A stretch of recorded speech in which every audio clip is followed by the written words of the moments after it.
საქართველოს ვარსკვლავის ბოლო მეხუთე კასტინგი დასასრულისკენ მიდის. მხოლოდ ერთი კონკურსანტი დარჩა. 16 წლის ანანო ჭიკაიძე.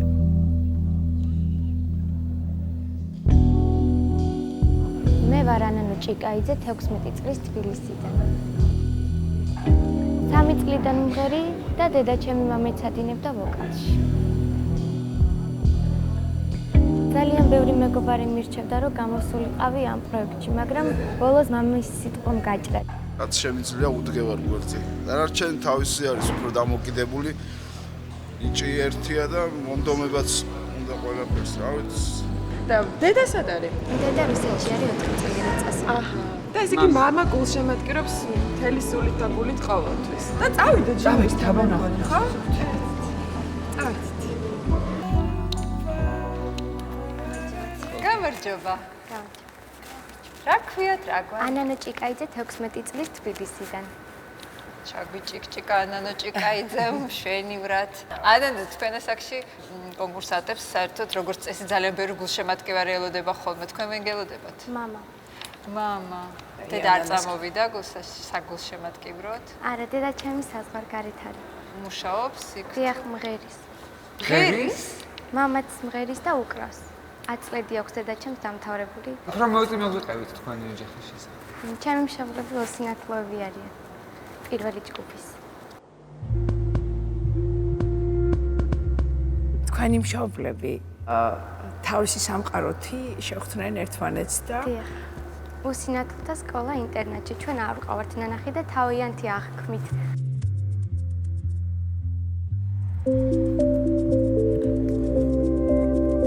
ხანი არ ყოფილვარ ანუ ახლა ამ სკოლაში.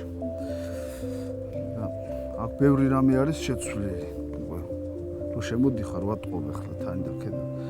ჩემი მეუღლე აქ გავიცანი. ამ სკოლაში მოხდა ჩვენი გაცნობა. 2 კლასით უმცროსი იყო. უკვე მერვე კლასიდან უკვე უფრო დავახლოვდით აი მაღალ კლასებში დიდები როცა გავხდით უკვე გავიგეთ რა არის სიყვარული და უშუალოდ უფრო.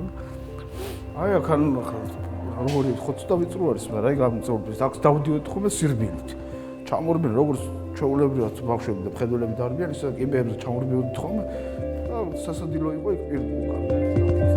მამა ჩემი 4 წლის იყო, როცა 3 ოპერაცია გაუკეთეს და პრაქტიკანტებს შეეშალათ თვალი და დაუდევრობის გამო დაკარგა მამამ მხედველობა. დედა 9 თვის იყო, ვენა ვერ უპოვეს ხელზე და თავში გაუკეთეს ანალიზი და დაკარგა მხედველობა. მეორე დღეს თვალების სისხლით აევსო. საძინებელი იყო აქ, ხო? ჩემმა მშობლებმა დაკარგეს მხედველობა, მაგრამ ბევრ თვალხილ მშობლებზე უკეთ მზრდიდნენ და მზრდიან და მივლიან. შეიძლება ვერაფერს ვერ ხედავდე და ისეთ რამეს გრძნობდე, რომ დედამიწა შენს უსინათლო სინათლეზე ოცნებობდეს, ასე რომ დამარწმუნეთ, რომ თქვენ ისეთი ლამაზი ხართ, რომ ყველა ლამაზ დეტალს ხედავს თქვენში თქვენი მშობლები. ატარასი ფრიფანა გოგოა. ალბათ ძალიან ნერვიულობს ამხელა ადამიანების წინაშე. ადვილი ხომ არ არის? და თან ძალიან დიდ გამოცდილებას იღებს ამ ყველაფრით. ხო. მოდი ჩემთან, მოდი სანამ დროა. ღამე დადნადილა თვალებს ახელს. მოდი თორემ სხვა შენს ნაცვლად მოვა. გამიქარავებს სევდასა და ნაღველს.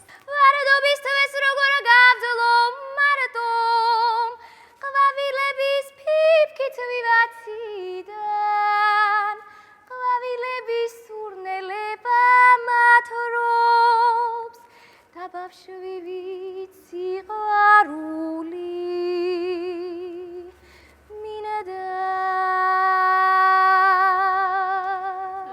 ძალიან საზრიანი გოგოა. მე მაქვს უკვე ჩემი ჩამოყალიბებული შეხედულება. უბრალოდ მინდა რომ საბოლოო ვერდიქტზე გადავიდე და ამიტომ გაძლევთ საშუალებას გამოთქვათ თქვენი აზრი. რაღაც ისეთი პლუსებისა და მინუსების საინტერესო კომპლექტი არის თქვენ სასიმღერო მონაცემებში. ვიგრძენი რომ ის რაღაც თქვენი ცხოვრება, თუნდაც თქვენი მშობლების ისტორიიდან გამომდინარე, თქვენ ბღერაში ჩანს, იმიტომ რომ ეს თქვენი ბღერა ამის გამო იძენს რაღაც სიღრმეს და მეტ სენტიმენტალურობას. ვეთანხმები ნიკას, რაც შეეხება ბგერასთან ურთიერთობას, როცა ხედავ და დაყვები და შეგიძლია შენ სათითაოდ შეარჩიო ბგერა, ნოტი, ტონალობა და აკინძო მელოდია. ეს კიდე ცალკე ნიჭია ადამიანში. თქვენი ისტორია, თქვენი ღირსება და ეს ყოველთვის გახსოვდეთ და მეც გეტყვით კის. მეც ვამბობ კის. მე დიდი ხანია მზად ვარ ჩემი კისთვის. მე ვიცი რა.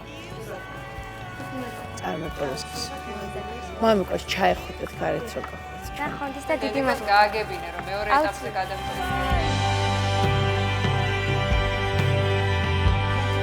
მაგარია, გილოცა. გადავიდა.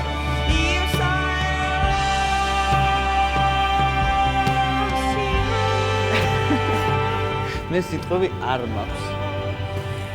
ის გადაგჩენია, მოგილოცოთ და გელოდებით შემდეგ ეტაპზე. აბა თქვენიც ნახომის. ანანო მამა ოქროს ბილეთით გაახარა. და რა კარგია, როცა ყველაფერი სიხარულის წრემლით თავდება. ასე ემოციურად დასრულდა საქართველოს ვარსკვლავის კასტინგები.